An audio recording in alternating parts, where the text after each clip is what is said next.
Donetsk में रूसी सेना का MLRS हमला, ग्रैड रॉकेट लॉन्चर से विध्वंसक प्रहार किया। यूक्रेनी ठिकानों पर रॉकेट की बरसात हुई है। यूक्रेन के हथियार और सैनिकों को खत्म कर दिया।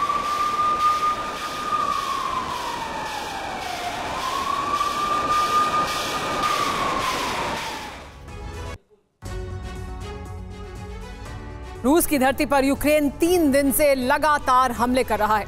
यूक्रेन के ये हमले कामयाब भी हो रहे हैं। यूक्रेन के हमले इसलिए कामयाब हो रहे हैं क्योंकि वो अब अपने नए स्वदेशी ड्रोन से धावा बोल रहा है।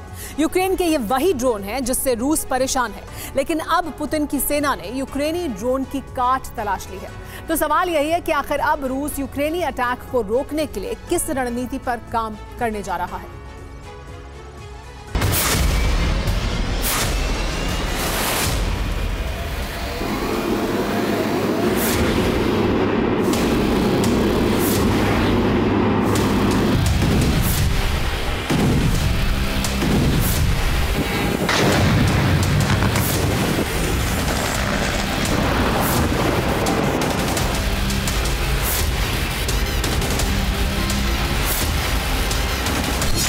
अप्रैल 2024 यूक्रेनी फोर्स ने रूस की धरती पर बहुत बड़ा हमला किया। रूस के 4 एयरबेस पर ड्रोन से विस्फोट किया गया। हमले में रूस के 19 लड़ाकू विमान तबाह हो गए।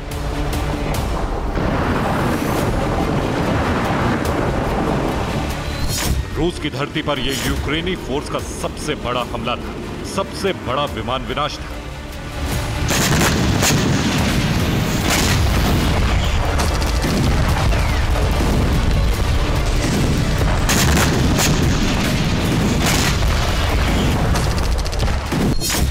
अप्रैल 2024 इस दिन भी ज़ेलेंस्की सेना ने रूस की धरती को दहला दिया।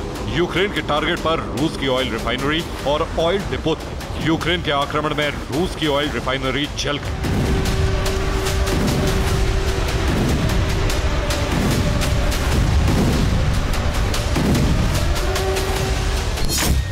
अप्रैल 2024 इस दिन भी यूक्रेन ने रूस के कई इलाकों में ड्रोन हमला किया। रूस के एनर्जी ठिकानों पर एक के बाद एक कई धमाके हुए।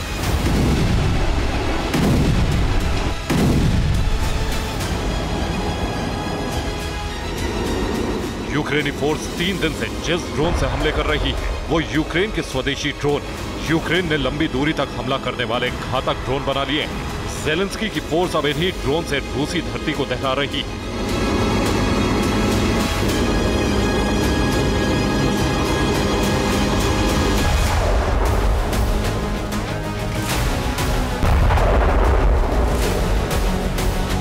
यूक्रेन जिस ड्रोन से हमले कर रहा है उसमें एक ड्रोन है सोखिल 300i। इसे फॉल्कन 300 के नाम से भी जाना जाता है। यूक्रेन के फॉल्कन ड्रोन की रेंज है 3300 किलोमीटर, यानी ये 3300 किलोमीटर दूर जाकर हमला कर सकता है। इसके उड़ान की स्पीड है 580 किलोमीटर प्रति घंटा। ये 300 किलो का पेलोड ले जाकर टारगेट को तहस नहस कर देता है।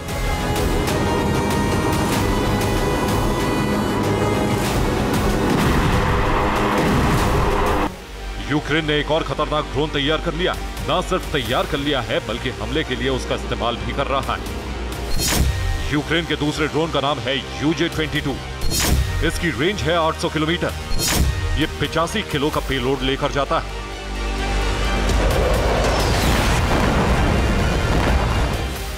रिपोर्ट्स के मुताबिक नाटो की मदद से यूक्रेन के अंदर करीब 20 फैक्ट्रियों में ड्रोन का जखीरा तैयार हो रहा है। ये वही ड्रोन है जो रूसी सेना के लिए इस वक्त सबसे बड़ी मुसीबत बने हुए हैं।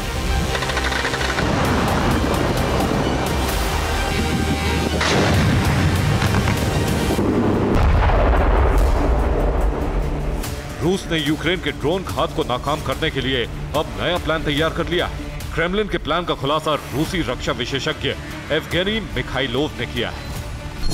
रूसी सेना ने उन फैक्ट्रियों का पता लगा लिया है जहां यूक्रेन के खतरनाक ड्रोन बन रहे हैं। अब इन ड्रोन फैक्ट्रियों पर मिसाइल स्ट्राइक करने की तैयारी है ताकि यूक्रेन बड़े पैमाने पर ड्रोन न बना सके। इसके अलावा रूस ने नया एंटी ड्रोन डिफेंस सिस्टम तैयार कर लिया। इन्हें रूसी एयरबेस और एनर्जी इंफ्रास्ट्रक्चर के पास तैनात कर दिया गया है।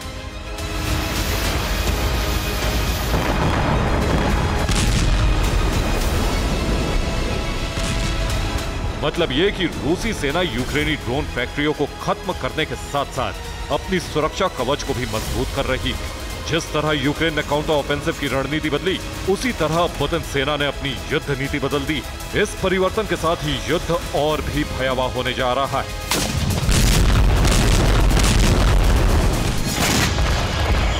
Bureau report, TV9 भारतवंश।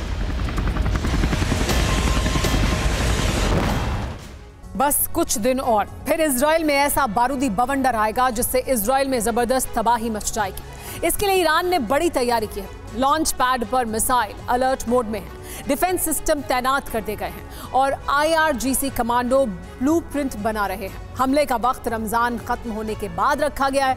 दरअसल ईरान ठान चुका है अरब में वर्चस्व कायम करने के लिए पश्चिमी ताकतों को काबू में रखना होगा। इसीलिए ईरान इजराइल और अमेरिकी ठिकानों पर हमला करने जा रहा है, जिसमें उसे रूस का साथ मिल रहा है। यानी मिडिल ईस्ट में तबाही का जलजला कभी भी आ सकता है।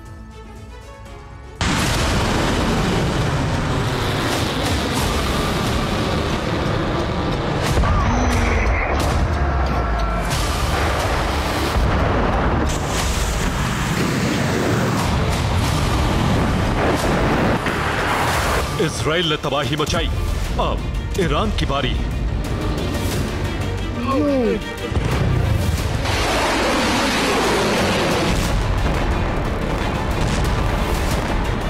ईरान का ऐलान है जैसे ही खत्म होंगे रमजान, इजराइल में आएगा बारूदी तूफान।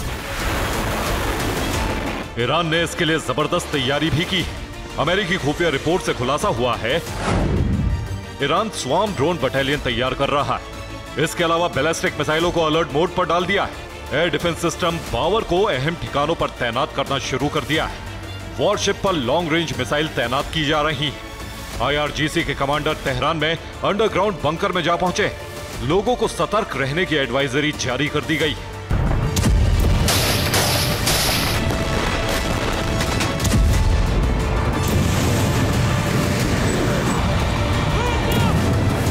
यानी इतनी जबरदस्त तैयारी की जा रही है जिससे ना सिर्फ इजराइल दहलेगा बल्कि पूरे अरब में युद्ध की चिंगारी सुलग सकती है।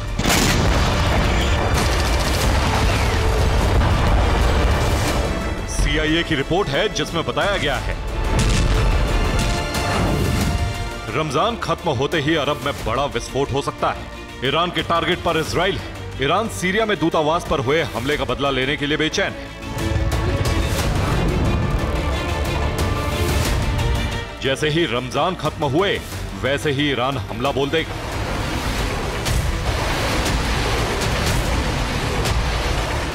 यह उसी की तैयारी का वीडियो है जब पावर डिफेंस सिस्टम को डिफेंस साइट पर ले जाया जा रहा है।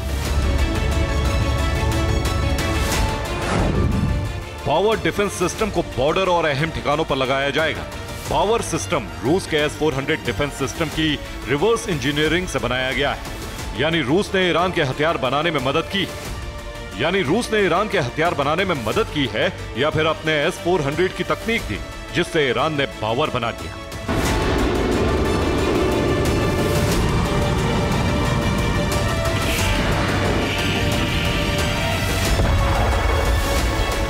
ईरान हमला इजराइल के अटैक के तुरंत बाद भी कर सकता था, लेकिन ऐसा इसलिए नहीं कर पाया क्योंकि चाहबार इलाके में सुन्नी संगठन से उसकी भिड़ंत हो रही है। ये उसी भिड़ंत का वीडियो है जब IRGC कमांडो अल अदल के लड़ाकों से लड़ रहे हैं।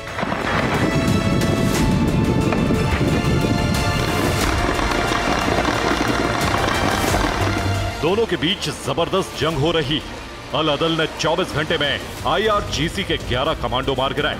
अल अदल पिछले 3 दिन से दक्षिण पूर्वी ईरान में हमले कर रहा है।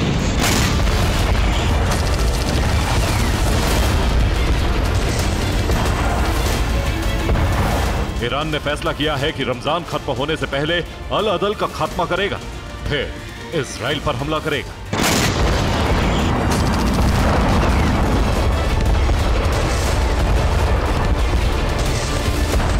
यानी कुछ वक्त में बड़ी जंग के आसार नजर आ रहे हैं। ईरान ने कई मिसाइल लॉन्च पैड पर डाल दी और कई ईरानी प्रॉक्सी संगठनों तक पहुंचा दी।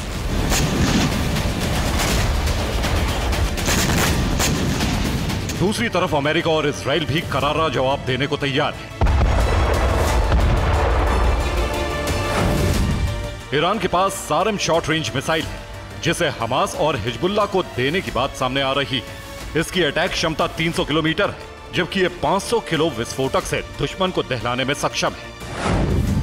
ईरान को जवाब देने के लिए इजराइल ने arrow 3 long range air defence system लगाया है, जो मिसाइल किलर कहा जाता है। इसका 99% अटैक रेट है, यानी 100 में से 99 मिसाइल अटैक को नाकाम कर देती है।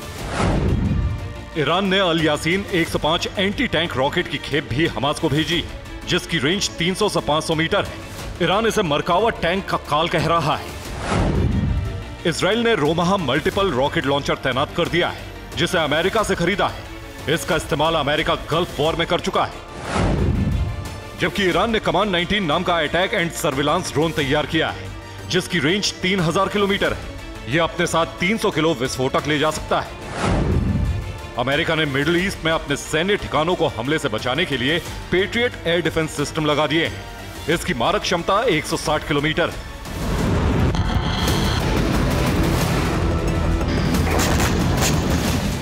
इसके अलावा ईरान ने अपने प्रॉक्सी संगठनों को इजराइल और अमेरिकी सैन्य ठिकानों पर हमले का फरमान जारी कर दिया है। ऐसे में अरब में एक महायुद्ध की बिसात तैयार हो चुकी है, जिसका पहला ट्रेलर रमजान के बाद दिख सकता है। Bureau report, TV9 Bharatvarsh.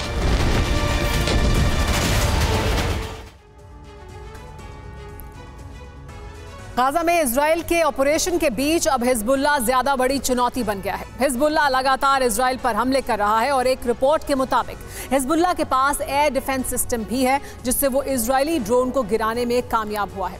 Israel ने बदला लेने के लिए लेबनान की सीमा में ऑपरेशन चलाया और कई जगह पर हवा से हमला किया गया। एयर स्ट्राइक में हिजबुल्लाह के कई ठिकानों को तबाह करने का दावा भी किया गया है।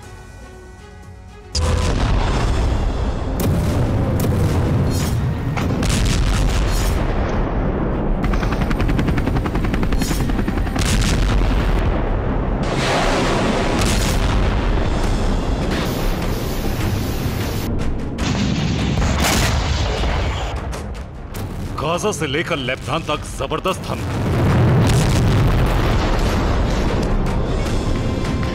हमास के ठिकानों से लेकर हिजबुल्लाह के अड्डों तक तबाही।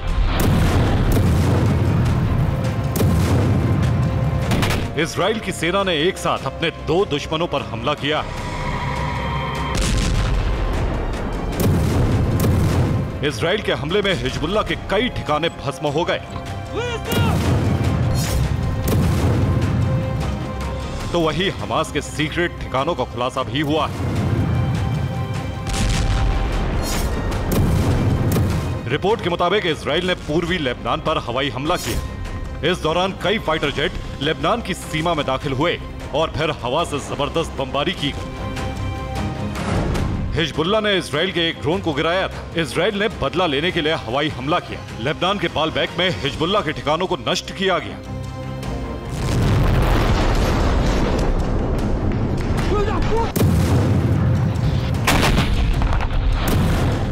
इजराइल की सेना के मुताबिक हिजबुल्लाह ने लेबनान के एक सैन्य अड्डे में ठिकाना बनाया था। इजराइल का एक हर्मेस 900 ड्रोन उस इलाके में जासूसी करने गया था, जिसे हिजबुल्लाह ने गिरा दिया।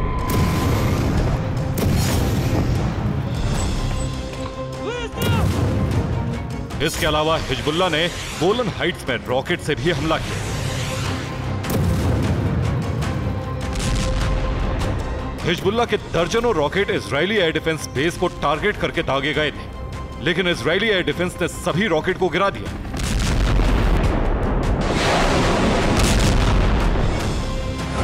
अब तक की जंग में 270 लड़ाकों की मौत हो चुकी है। 50 सिविलियन की भी मौत हुई है, जबकि 90,000 लोगों को घर छोड़ना पड़ा है। 96,000 इजरायली लोगों को भी घर छोड़ना पड़ा है।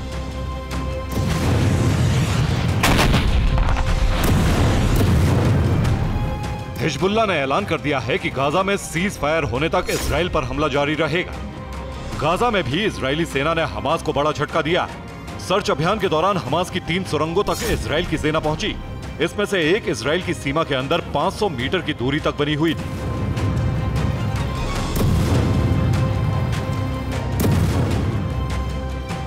हालांकि हमास ने सुरंग को खाली कर दिया था, इसलिए यहां से हमास के लड़ाके पकड़े नहीं जा सके। सर्च अभियान के दौरान 40 विस्फोटक की बरामदगी हुई है। दक्षिण गाजा से हथियारों की खेप मिली है। खान यूनिस में कई जगहों पर छापेमारी की गई। गाजा में फिलहाल सबसे भीषण जंग दक्षिणी इलाके में सीमित है। भारी विध्वंस के बीच अब इजराइल की सेना चप्पे चप्पे की तलाशी ले रही है।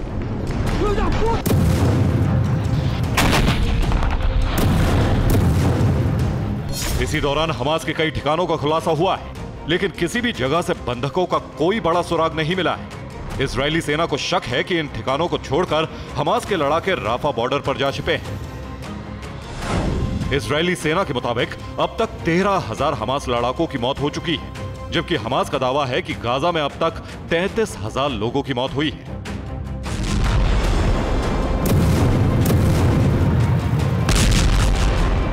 फिलहाल हमास के हमलों में कमी है और इजराइल के लिए हिजबुल्लाह बड़ी चुनौती है। इजराइल ने लेबनान से हिजबुल्लाह के सफाई के लिए अभियान छेड़ दिया है और अभी हवाई हमलों का सिलसिला और तेज होने वाला है। Bureau report, TV9 Bharatvarsh.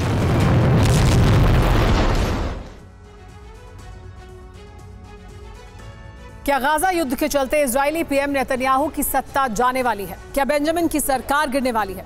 जानते हैं सवाल क्यों उठ रहे हैं। इसकी वजह है तेल अवीव में शुरू हुआ विरोध प्रदर्शन, जिसमें हजारों लोग शामिल हुए, हाथ में इजरायली झंडे और पोस्टर बैनर लेकर। जानते हैं क्यों?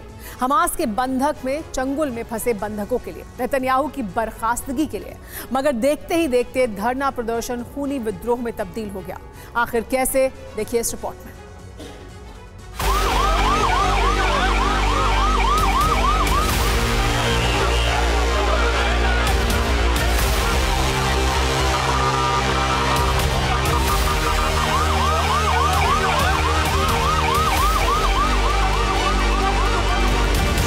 एक तरफ गाजा बीते 6 महीनों से युद्ध का मैदान बना हुआ है, तो वहीं गाजा में जारी जंग को लेकर इजराइल में बवाल मचा हुआ है। सड़कों पर हजारों की तादाद में प्रदर्शनकारी जुटे हुए हैं। जबरदस्त तरीके से आगजनी, तोड़फोड़ और संघर्ष जारी है। जानते हैं इस धरना प्रदर्शन की वजह कौन है? Israeli PM Netanyahu.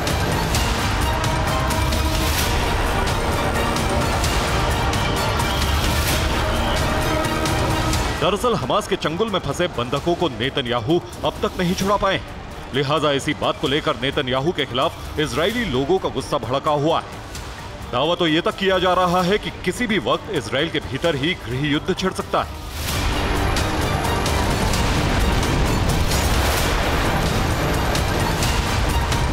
वैसे तो इजराइल में धरना प्रदर्शन का दौर काफी दिनों से जारी है, मगर अब इजरायली लोगों का प्रधानमंत्री नेतन्याहू और उनकी सरकार के खिलाफ गुस्सा बढ़ता जा रहा है। राजधानी तेल अवीव समेत 50 जगहों पर शनिवार को हजारों प्रदर्शनकारी सरकार के खिलाफ सड़कों पर उतरे। वहीं उग्र प्रदर्शन के चलते भीषण हादसा भी हो गया, जब एक कार सवार ने कई प्रदर्शनकारियों को कुचल दिया। इस हादसे में 5 लोग घायल हुए।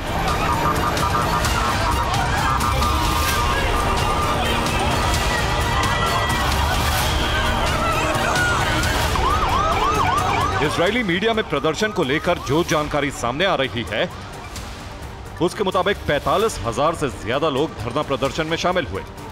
प्रदर्शनकारियों की मांग थी कि पीएम नेतन्याहू जल्द इस्तीफा दें। इसके अलावा इजराइल में जल्द चुनाव कराने की भी मांग थी। 7 अक्टूबर 2023 को इजराइल हमास जंग शुरू होने के बाद से इजराइल में हर शनिवार इस तरह के प्रदर्शन हो रहे हैं। हालांकि इजरायली सेना ने अब तक राफा छोड़कर लगभग पूरे गाजा पर कब्जा कर लिया है, लेकिन अब भी हमास ने इजराइल के कई नागरिकों को बंधक बना रखा है। बस इसी बात से इजरायली नागरिक आग बबूला है। Bureau report, TV9 Bharatvarsh.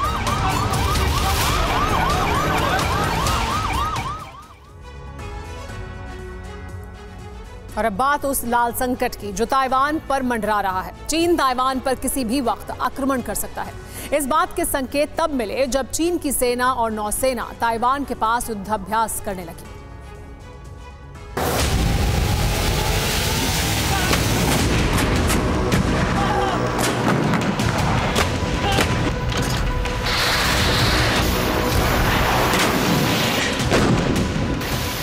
ताबड़तोड़ मिसाइल फायर,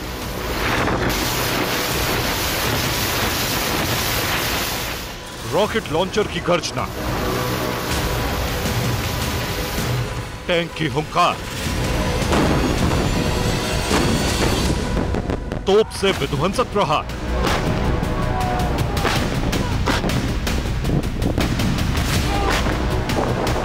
ये लाल आर्मी का युद्ध अभ्यास है।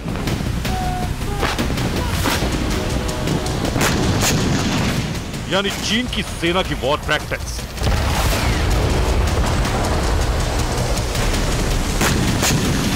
पीएलए ने अज्ञात जगह पर युद्ध अभ्यास शुरू कर दिया।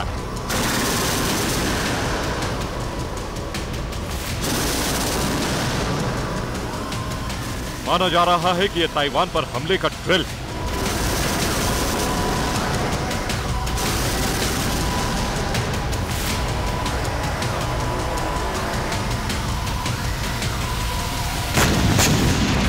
युद्धाभ्यास के साथ साथ चीन ने ताइवान के आसपास बड़ी तैनाती कर दी।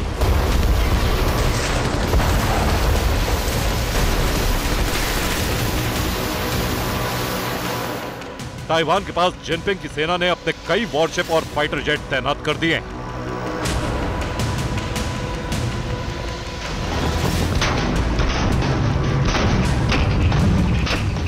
माना जा रहा है कि चीन ताइवान पर आक्रमण करने जा रहा है। ये उसी की तैयारी। चीनी सेना की इस बड़ी गतिविधि को देखते हुए अमेरिका भी एक्शन में आ गया है।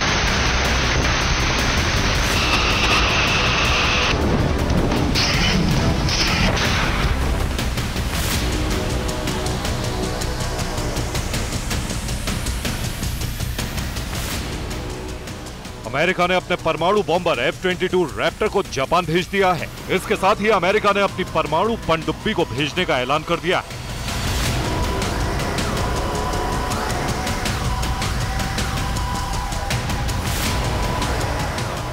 अमेरिकी इंटेलिजेंस एजेंसी को बीजिंग के खतरनाक प्लान के बारे में पता चला है।